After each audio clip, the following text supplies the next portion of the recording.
Meat, cheese, and tortillas. What else could you possibly want from life? From the very worst to the best of the best, here's the lowdown on the world of frozen enchiladas. This video was adapted from an article by Meredith Burkhat on Tasting Table. Kroger's cheese enchiladas were prepared in the oven and took an additional 20 minutes to finish. Needless to say, they didn't start out strong, and they didn't get much better either. Although they looked about what you'd expect from an enchilada, the taste was far from ideal. While plating this dish, I was immediately disappointed by the scant amount of sauce included. The first bite was practically nauseating as an overwhelming amount of salt hit my tongue, and the second bite wasn't much better. You can't really taste anything over the jaw-clenching saltiness that overwhelms every part of this dish. Additionally, while the family-size packaging claims to include 3 servings, this was not the case. There is no way this entree is enough to feed more than 2 people. Still, it's hard to imagine what 2 people would want to eat it in the first place. Hard pass. Our path is on a journey to better. Where will your journey take you? Honestly, nowhere good. Saffron Road offers a chicken, spinach, and cheese enchilada in a creamy poblano sauce. With easy microwave instructions, this single meal portion is simple to prepare and gives a nice amount of rice and black beans. The whole thing gives off an aroma of corn tortilla that almost suggests you're about to taste a nice, authentic dish. Sadly, this wasn't the case. The rice was tough and overly chewy, with a strange flavor of coconut. While the chicken was so rubbery, I almost spit it out. That corn tortilla flavor overpowered nearly everything else and left a very unpleasant aftertaste to boot. You're better off leaving this one in the frozen aisle. Saffron Road's next selection is supposed to boast a smoky, spicy chipotle sauce flavor with hearty black beans and fire-roasted corn, and I was pleased to see that the enchilada had been prepared using Oaxaca cheese, which ideally should be creamy and similar to a nice mozzarella. As with our previous entry, the aroma of the corn tortilla becomes evident during microwaving, and there's a good amount of black beans and corn included in the packet. The black beans were good enough, but once again, the taste of corn in this dish was so overpowering that no other flavors could come through. Even worse, this one was particularly difficult to clear from my palate. All in all, the experience was unpleasant at best. These chicken enchiladas from El Monterey come with Spanish rice with red peppers and black beans. The package claims that they are covered in a Suiza sauce, which should offer a rich and creamy flavor. And the shredded chicken looks promising enough. Generally, I was expecting something tasty here, but the packaging might have oversold the product. The sauce seemed like a generic red enchilada sauce, with a bit of heat on the back end. And more than anything else, the biggest flavors to come through were cumin and a kind of artificial manufactured taste that's difficult to describe. Overall, not great. Amy's roasted poblano enchilada is filled with carrots, bell peppers, zucchini, fire-roasted poblano, tofu, and a cheese blend. The sauce is supposedly made from scratch too, which is not something you'd expect to find in a frozen dish. There was a nice aroma of cream and pepper straight out of the microwave. It was suitably cheesy, with a creamy texture boosted by the crunch of the carrots. The sauce, however, gave off a huge burst of cilantro that drowned out any other flavors that may have wanted to come through. This means that, other than the cilantro and a hint of the corn tortilla, this enchilada was slightly tasteless. So while I can't come out and say that this one is definitively bad, I can't really recommend it either.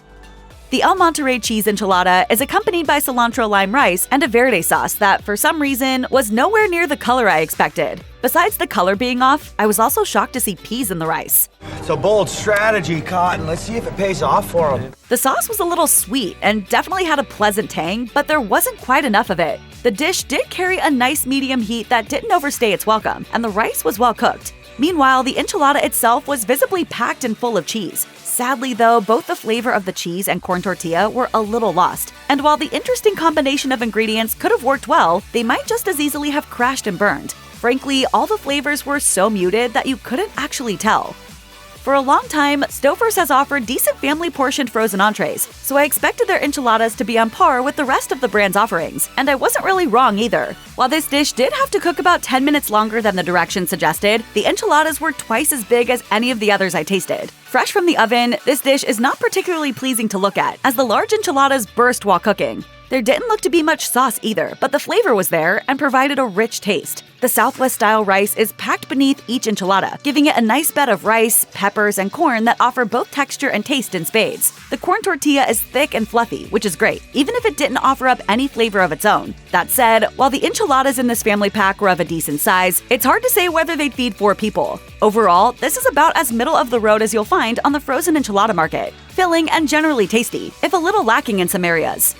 Nighthawk's enchilada wins points right off the bat for including the rice and refried beans in separate portions. As far as flavor is concerned, both the beans and rice tasted as you would hope they might. The enchilada didn't have much flavor to it though, even if the tortilla presented a nice texture. The cheese was ample and pleasantly stringy when cutting off a bite, but even that was lacking in taste. That said, the texture and mouthfeel of the cheese was surprisingly pleasing. The main reason this one ranks so high though is because it provides a better experience for a lower price than you'll find on most of the family meal enchiladas out there. Ka-ching, ka-ching.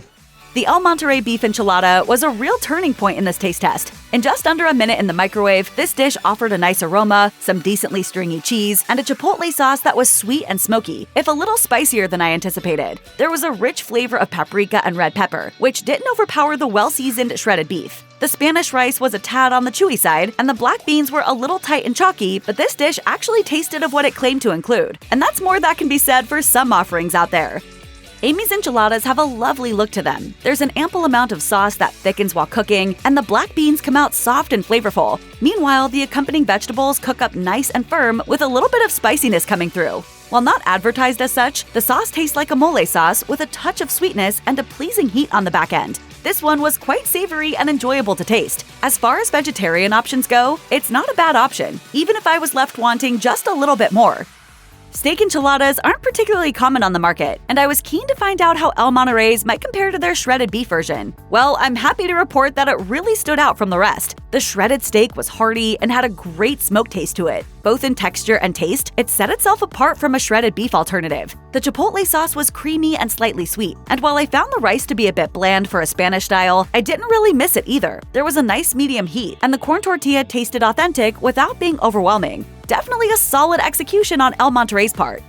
The description on the box gave me pause as I reviewed the ingredient list for Amy's enchilada mole sauce. Dried chiles, roasted pumpkin seeds, cashews, almonds, bittersweet chocolate, and warming spices. It's certainly a choice. Amy's is a brand that stands out because they so often use interesting ingredient and flavor combinations, and this one was no different. People aren't inclined to eat well if the food doesn't taste very good. The cooked dish gave off an immediate aroma of cocoa, which was surprising yet weirdly comforting. Visually, it looked decent and offered a plentiful amount of sauce, and the sauce itself, it was superb. With rich hints of cinnamon and chocolate and a slow-building heat, this mole sauce alone made the dish worth tasting. Meanwhile, the corn tortilla was thick and substantial in texture. The cheese was stringy and kept a creamy texture and taste. If there had been more to the filling itself, this could have landed even closer to the #1 spot. Still, on the merits of the sauce alone, it deserves very high marks indeed.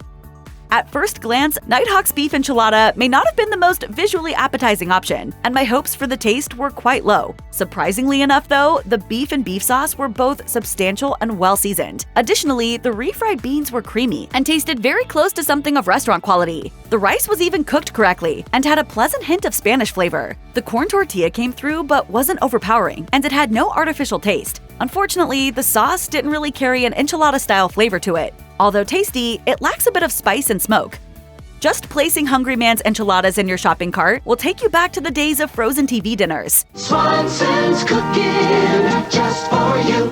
For example, what I first thought was cheese sauce turned out to be a serving of pudding, a side offering I genuinely thought had been lost to the ages. The good news with this one, though, is that the taste is anything but dated. The rich taste of hearty beef immediately came through on this one. The chili sauce contained both spice and smoke. It was thick with flavor, abundant in proportion, and it brought just the right kick of heat. Fluffy rice and crisp peppers are mixed into the sauce, amping up the flavor and texture. The corn tortilla was slightly dense, with a taste profile that was far from overwhelming. Even the coconut pudding, which I felt was a slightly odd pairing, left me wanting more. If this had been a slightly bigger meal and was presented in a more modern way, it would have fought very hard for the #1 slot.